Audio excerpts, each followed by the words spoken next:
ดองสมสมได้เหมาะยิงอันยิงเงินยังนี่เบิ่งใบยังใบเอาจอยไม่ได้เตียนเลย พละแล้วปลาเนี่ยเบิ่งจักสิปดง50,000ดองกับเท่าไหร่20,000ดอง70,000ดอง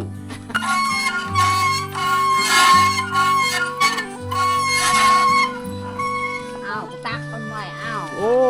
ได้น้ำมาพร้อมนะแม่เฒ่าเนาะ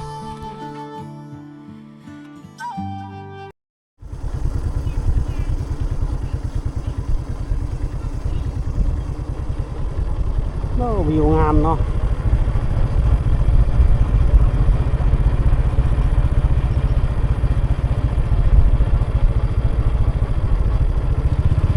เก็บภาพบรรยากาศระหว่างทางให้ท่านผู้ชมได้เบิ่งก่อนท่านผู้ชมเนาะเมื่อกี้นี่เฮานั่งพักผ่อนอยู่ห้าง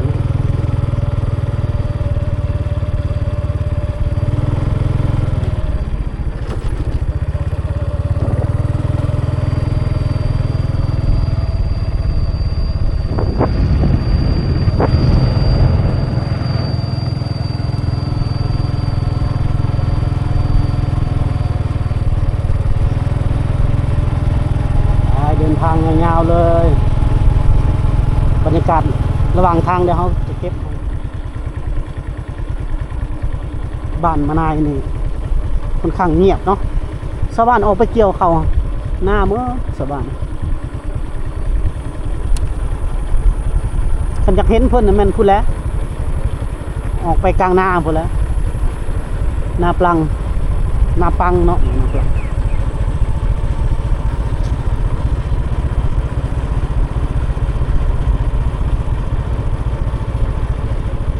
ภาษาปากเว้าก็ยังออกปนกันกับภาษาเวียดนามเลยท่านผู้ชมเนาะคันเว้าภาษาชนเผ่าก็พระเจ้าเว้าปนกัน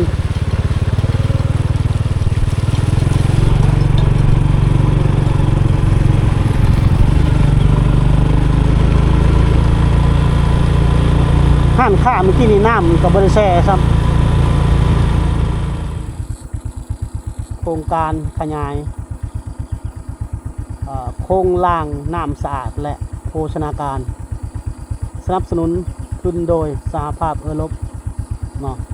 จักซุ่มถึงอยู่บ่ไกลเตยเขาที่เข้าไปบ้านในเนี่ยท่านผู้ชมเนาะทางดินแดงครับขนาดบ้านละโกเก่าจักสะบ้านสิอยู่เฮือนอยู่ซานบ่เนาะอ่ะ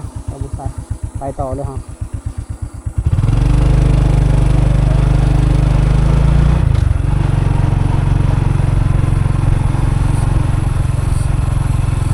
ดากได้เนาะดินมันเนาะดินได้ดินปลูกมะกะเฟได้เงินแล้วเนี่ยปลูกมะทุเรียนเนี่ยที่สิได้เนาะได้จำเป็นปลูกทุเรียนก็น่าจะได้แต่ว่าบ่มีใครปลูกก็สิลาม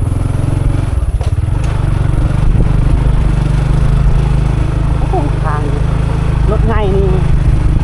พวกรถเก๋งรถยังนี่แล้วเลยลองจับปิกอัพมอเตอร์ไซค์เฮานี่ก็เบิ่งรถขับปุ่นโต๊ะมันก็หมุนติ้วๆแล้วเนี่ยใครเนี่ยจะไฟฟ้าเขาถึงเนาะ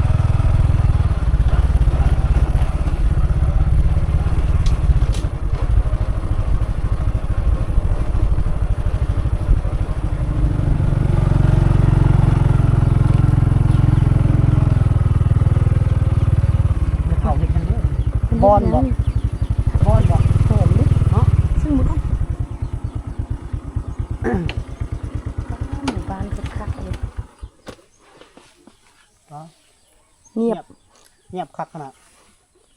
สงบเนาะเงียบสงบคักขนาดสมจะชนบทเลยเด้ชนบทเรียรอได้ดีเลยหรือว่าชาวบ้านเพิ่นไปเวียกไปงานหมดแล้วบ่นี่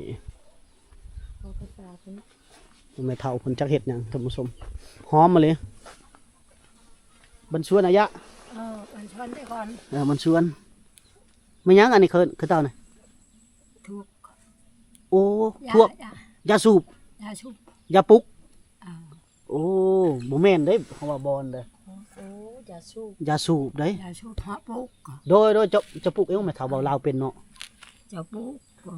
ไม่เท่าเบาลาวได้เด้ ตาแดดมันเปียกเนาะนี่ท่านผู้ชมนะ ยาเส้นยาปลุกสูบเองเนาะเราสูบเอง rồi nhà đạ cha lại tròi từ rồi เคี่ยวหมาก โอ้ เคี่ยวหมาก เขียวมากใส่นี่ cha này เคี่ยวหมาก จ้า khi hồi cha gặp nó bạ kìa อันยังวันละบาก đó là bạ ใบยังนอใบพูมีบ่น่าจะใบพูที่เพิ่นเว้านี่ nó bạ gặp bầu cha gặp này à โดยน่าจะเป็น เคี่ยวกับหมากกันละโดยคนไปใส่หมดแล้วแม่เฒ่าใช่แหละกล้วยดังวินเนี่ยปัจจุบันเนี่ย chát ปลูกข้าว เนี่ยไปเกี่ยวข้าว ไปปลูกข้าวเดยวจาดบ่ có chát บ่จาดนี่คือปลูกข้าวท่านผู้ชมโอ้ยาปลูกเนาะ หอมเนาะ กลิ่นหอมนะเฒ่าอยู่บ้านผู้เดียวได้อเพิ่นได้แข็งแรงเด้แล้วนั่งคักเลยนั่งแจบคักขนาดเนาะ hóm mà khăn chọ cha ơi bầu thế โอ้ใส่ลายกะเมาเพิ่นเอาคล้ายๆกับว่าถ้าเฮากิน ย่ำลายกะเมา มัน ปุ๊ ปุ๊ ก กตัวเดียวกระเมา ไปผู้ขับรถเข้าไปในเพิ่นท่านผู้ชมเนาะยังมีลายหลังคาเฮือนละโกเก่าตัวเฮาไปสุดก่อน ยู่เนาะ ละโกไม้อันนี้ละโกเก่า บ้านดังเดิมเพิ่นตัวนี้เนาะ บ้านดังเดิมหมู่บ้านดังเดิม อยู่และมีสวนผักสวนหยังเครื่องปลูกของฝังเขาเจ้า ตัวนั้นละโกจังเป็นละโกใหม่นะย้อนว่าเขาเจ้าไปสร้างเป็นจุดซุ้มเด้สร้างมีสุขศาลามีค่ายทหารมีโรงเรียนแปลว่าเฮ็ดมอนเป็นพื้นที่เนาะ อันนี้เนาะแบบ หับไส้ แก่เพิ่นคืออยู่นี่แหละอยู่นี่เนาะ แม่ไปเดินทางต่อ ยังตำเข่าอยู่เขาเจ้าก็แม่นบ่ทางเขารถเข้าไปนี่ สิแม่นวะแม่นไปแล้วนะ นี่ยาปลุก ปลูกใส่ขี้แบะขี้หยังละ โอ้ปลูกใส่ฝุ่นคอกมันก็งามตัว ปลูกมาแล้ว ดินแดงเนาะดินทะเลเนาะ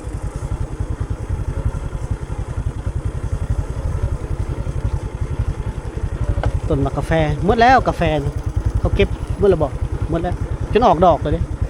ต้นกาแฟนะ นามีสร้าง มีน้ำสางอีกบ่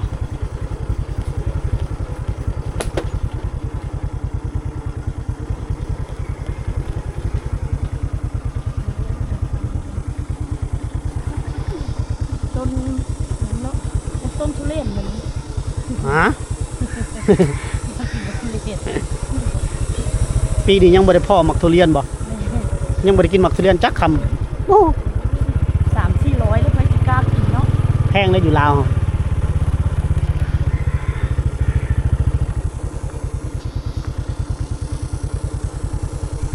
อยู่กันแบบย่างยายอยู่จุดนั้นจุดนี้เนาะพระเจ้าอยู่เนาะ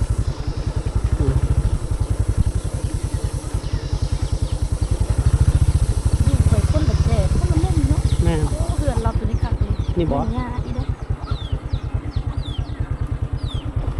เอาข้างในได้ไปเจอเอ้ยสร้างลงนี่นะสร้างไปกับจุดจ้องอยู่ข้างหลังนะมันลงฝั่งนี้บอก สายมือบ่เนาะมีเฮือนคนบ่สายมือ นี่เนี่ย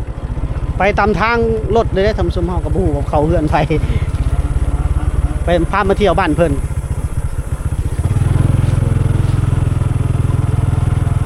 ทางใดนี่ทางใด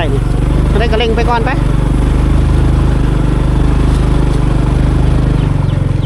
ชาวบ้านคนเสือจอดจืด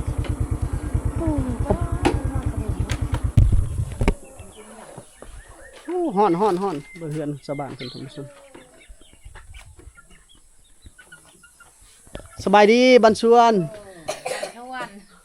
còn nhìn thì không đi อ้าวคือไปช่างนี่ nhìn cháu cứ này nhầm này cho nó chạy lời này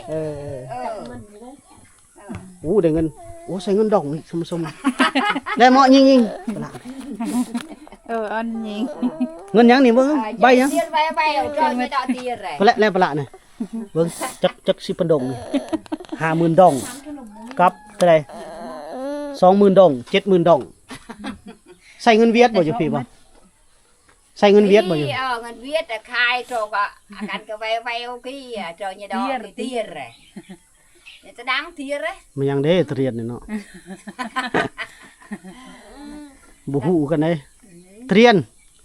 อาการเอาตะกรุยกี้นะเจ๊เขากี้อาการเขาอันตักเขากี้สินะเจ๊ แล้วอันนี้บ่ฮู้แล้วขอไม่เท่า ดังการโจเตเนี่ยดอ ฮู้จักแต่กาแฟนั่นแหละ เฮาละบ่ฮู้ว่าเพิ่นขายหยังท่านผู้ชมอะบ่ฮู้แนวขายบ่ได้ไปให้ไปสวนไปนาบ่มื้อนี้เห็นแต่กระยังเพิ่นกระดืออะดือ ไปให้ อู้นี่มันได้เฮ็ดไม้ได้เนาะนี่พุ่นได้เฮ็ดไม้ เอ้ายิ่งเอ้ามีรุยดำดอกก่อนเอ้า เฮาแวกเข้ามาเขาเอิ้นบ้านหยังนี่แม่เฒ่าวีนคือเจ้านะ เก้า วีละโกละโกเก่าเนาะเบิ่งการแต่งตัวของแม่เฒ่านี่นุ่งทรงเพิ่นนั่นลานน้อยเพิ่นยังบ่ได้นุ่งทรงท่านผู้ชมเดี๋ยวเฮาเบ็ดกล้องไปก่อนเบิ่งเฮือนเพิ่นขุดอยู่แบบนี้เนาะวีละโกละโกเก่าละโกเดิม จะเป็นขายผมรู้เลยเนาะ จักเฮาก็บ่ฮู้ว่าเพิ่นขายหยังทางหลังนี่ปลูกกาแฟหมาเลยทางหลังนี่ ก็ได้เป็นนี่ไฟฟ้า มาแต่ไสเด้น่ะมาแต่ไห้แต่สวนละ mới đang rôm người cốt người mua người phải ăn không kịp ao เบิ่งการแต่งตัวแม่เฒ่านะ ไม่ทางห้องนี่เนาะ เนาะแม่เฒ่าซื้อได้แม่เฒ่านะ กระเต้าละมือไหม mua của em đang gọi tao không rồi đây เอิ้นแม่ยังเคินแม่ยังพี่กระเต้าอายะบ่เอิ้นอายะเอาอายะ dạ lá ยายละ dạ lá อายะละนี่เขาเอิ้นว่าความแปลว่ายายละ dạ lá à เบิ่งการแต่งตัวของเราท่านผู้ชมนี่คือคนเผ่าเวียดนามเนาะหรือว่าคนชนเผ่า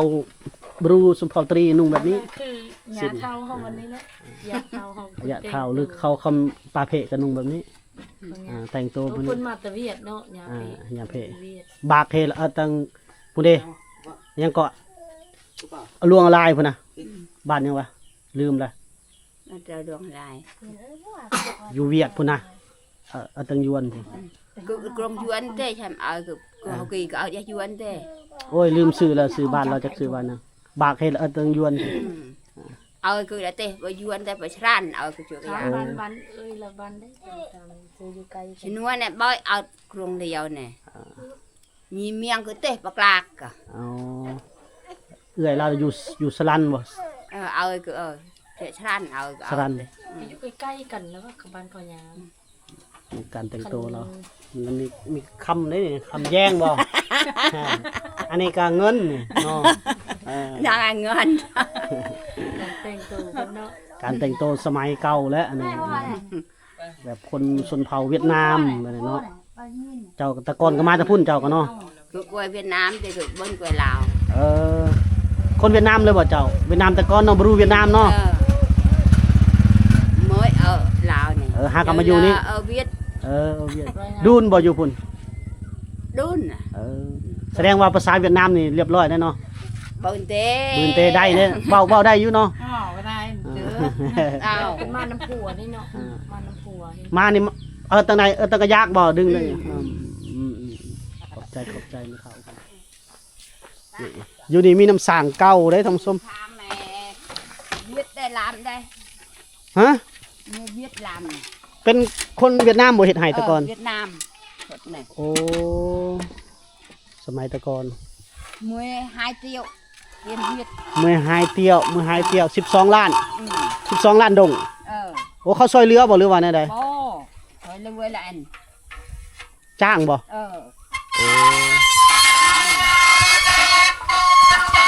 นี่หลบเลย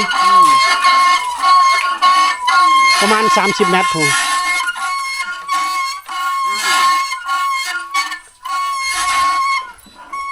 ao cái tắc con mồi ao โอ้ในได้น้ำมาพร้อมน้ำไม่เท่าเนาะน้ำเย็นบ่ไม่เท่าน้ำนี่ยิงง่วยได้บ่ nguội ง่วยเลยบ่โอ้เย็นคักเนาะ nguội thì của nguội của chay ต้ม cha ต้มกินต้มใส่ซาใส่หยังสมเนาะแม่เท่านี่เว้าเล่าบ่ได้เลยบ่ lào bò hú หูหน่อยเดียวเนาะหูจักแต่เป็นภาษาเวียดนาม อืม อ่า นายเจอป้า โอ้ เอ้า ปลาถือว่าเป็นบ่อน้ำเก่าหลายปีแล้วท่านผู้ชมเนาะคิดเบิ่งว่าสมัยแต่ก่อนนี่เขาเจ้าจ้างเห็ดนี่12 ล้านดงเนาะ12 ล้านดงณปัจจุบันนี่ก็ถ้าไล่เรทเงินณปัจจุบันนี่12 ล้านดงก็น่าอยู่ประมาณ8-9 ล้านกีบหรือประมาณ10,000 กว่าบาทเนาะประมาณ15,000ประมาณนี้ท่านผู้ชมเนาะอันนี้บ่จ่อยประมาณนะเด้อเป็นน้ำสั่งบูฮานเนาะนี่คุนี่ก็หูจักแล้วคุนี่ก็เป็นคุโยมน้ำนี่เย็นน้ำนี่โอ้เย็นคักเลยใสพร้อมเลยท่านผู้ชมเลยหมุนเอา